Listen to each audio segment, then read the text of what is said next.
ஏ பழம் 4 beer bottle வாங்கிட்டு வா. நீ போய் வாங்கிட்டு வரலாம்ல. உன் வேலையே அதான்டா. வாங்கிட்டு பார்த்தணும். யோ பழம் மேல என்ன ஒரே சத்தம்? உள்ள பேரனை அடிச்சு விட்டேன். கிஸ் அடிச்சிங்களா? சார் சொன்னா என்ன இந்த இடத்துல இப்படி ஒரு கிஸ் எப்படி ஃபைட் நம்ப முடியலடா. நம்ம தான் நம்மள ரொம்ப கம்மியா நினைக்கிறோம்னு நினைக்கிறேன். ಆಕ್ಚುಲಿ ನಮ್ಮ ஒரு ಆಳು தான் நினைக்கிறேன். ನಮಸ್ಕಾರ ಫ್ರೆಂಡ್ಸ್, ನಾವಿವತ್ತ ಮಾತಾಡ್ತಿರೋದು ಧನುಷ್ ಅವರು ನಟಿಸಿರುವಂಥ ತಿರುಚಿತ್ರಂಬಳಂ ಮೂವಿ ಬಗ್ಗೆ ಮಾತಾಡ್ತಿರೋದು. ತಿರುಚಿತ್ರಂಬಳಂ 2022ರಲ್ಲಿ ರಿಲೀಸ್ ಆಗಿರುವಂಥ ತಮಿಳು ಭಾಷೆಯ ಪ್ರಣಯ ಹಾಸ್ಯ ನಾಟಕ ಚಲನಚಿತ್ರವಾಗಿದ್ದು, ಧನುಷ್ ಅವರು ಬರೆದು ಮಿತ್ರನ್ ಆರ್ ಜವಹಾರ್ ಅವರು ನಿರ್ದೇಶಿಸಿದ್ದಾರೆ ಮತ್ತು ಸನ್ ಪಿಕ್ಚರ್ಸ್ ಅವರು ನಿರ್ಮಿಸಿದ್ದಾರೆ. ಈ ಒಂದು ಚಲನಚಿತ್ರದಲ್ಲಿ ಧನುಷ್ ಮೇನ್ ಪಾತ್ರದಲ್ಲಿ ಕಾಣಿಸ್ಕೊಂಡಿದ್ದಾರೆ.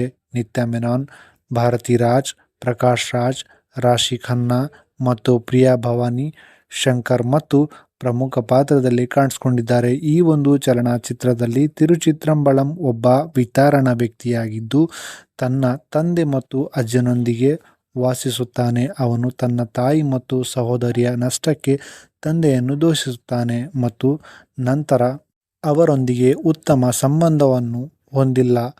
ಏತನ್ಮಧ್ಯೆ ಅವನ ಪ್ರೇಮ ಜೀವನವು ಅಷ್ಟೊಂದು ಯಶಸ್ವಿಯಾಗಿಲ್ಲ.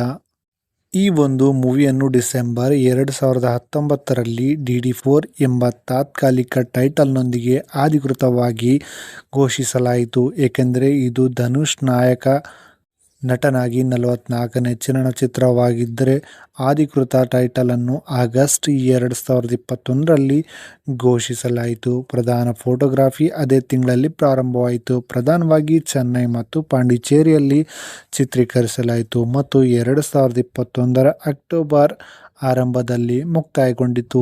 ಈ ಒಂದು ಚಿತ್ರಕ್ಕೆ ಅನಿರುದ್ಧ್ ರವಿಚಂದರ್ ಅವರು ಸಂಗೀತವನ್ನು ಸಂಯೋಜಿಸಿದ್ದಾರೆ. ಛಾಯಾಗ್ರಹಣವನ್ನು ಓಂ ಪ್ರಕಾಶ್ ಅವರು ನಿರ್ಮಿಸಿದ್ದಾರೆ ಮತ್ತು ಸಂಕಲನವನ್ನು ಪ್ರಸನ್ನ GK ಅವರು ನಿರ್ಮಿಸಿದ್ದಾರೆ. ತಿರುಚಿತ್ರಂಬಳಂ ಚಿತ್ರವು ಆಗಸ್ಟ್ 18, 2022ರಂದು ಥಿಯೇಟರ್ಗಳಲ್ಲಿ ಬಿಡುಗಡೆ ಮಾಡಲಾಯಿತು.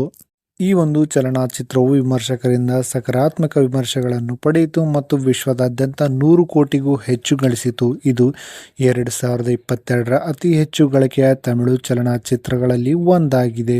ಸೊ ಇದಾಗಿತ್ತು ಧನುಷ್ ಅವರ ತಿರುಚಿತ್ರಂಬಳಂ ಮೂವಿ ಬಗ್ಗೆ ಮಾಹಿತಿ. ಯಾರೆಲ್ಲ ಈ ಮೂವಿನ ನೋಡಿದ್ದೀರಾ, ಮೂವಿ ಹೇಗನ್ನಿಸ್ತು ಅನ್ನೋದನ್ನು ಕಾಮೆಂಟಲ್ಲಿ ತಪ್ಪದೇ ತಿಳಿಸಿ. ಚಾನಲ್ಗೆ ಹೊಸದಾಗಿದ್ದರೆ ಚಾನಲ್ಗೆ ಸಬ್ಸ್ಕ್ರೈಬ್ ಮಾಡ್ಕೊಳ್ಳಿ. ಸಿಗೋಣ ನೆಕ್ಸ್ಟ್ ವಿಡಿಯೋದಲ್ಲಿ. Thank you.